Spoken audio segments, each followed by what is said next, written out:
Kumusta sa inyong lahat? Dito naman tayo sa vlog natin ngayon gabi sa Batang Quiapo Isama.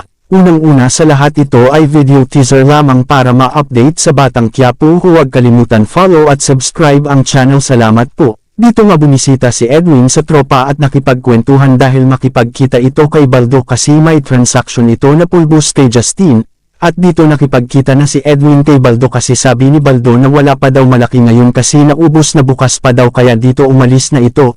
At bumalik si Edwin sa tropa at pupunta na sila kay Justin at lahat sila sumama ito kay Edwin para sa transaction at dito napaligiran na sila ng mga pulis na di alam nila ito. Pumasok na si Edwin mga kasama ito at nangyari nag-transaction na sila pero ito si Edwin ay may nakita na tao kaya nagdalawang isip na sila kaya dito ay nagka-bar-ilan na sila ito dahil pulis yung mga kalaban ito kaya dito nakatakas ito sila at kasama si Justin ito at nang nakapunta na sila sa hideout nila ay pinaamin si Justin pero di umamin si Justin sa halip ay nakipag-transaction pa ito at dito iniwan nila si Justin ito, at dito pinagalitan ni Jacob ang mga kasama dahil di marunong sumunod sa utos nito, at sinabi ni Justin ito kay Mendoza na bukas sila magka-transaction dahil may malaking shipment sila nito, at dito ay nagpasalamat ang tropa dahil di sila nahuli dito sa mga pulis ay tuloy pa rin ang transactions nila pero sabi ni Teban N kailangan pa rin mag-ingat kaya umalis na si Edwin. Sa mansion naman ay masaya na si Monique dahil nagkaayos na sila pamilya ni Alfred at dito ay maaga sila dahil pupunta sila sa Quiapo sa Poong Nazareno at pagsasalamat ito sa simbahan at magbigay ng ayuda sa mga tao ayon kay Don Marzang.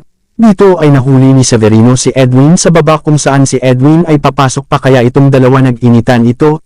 Dito ay patulog na ang mag-asawa ay sinabi ni Monique na maaga sila bukad dahil punta sa Quiapo at magpasalamat ito. Dito ay may mission naman sila Tanggol at Bubbles na kung saan patayin ang Red Phoenix ito at gusto ni Tanggol isama ang mga kaibigan nito at pinayagan naman ni Chief Espinas ito. Abangan sa Lunes ang Batang Quiapo. Huwag kalimutan follow at subscribe ang channel. Salamat po.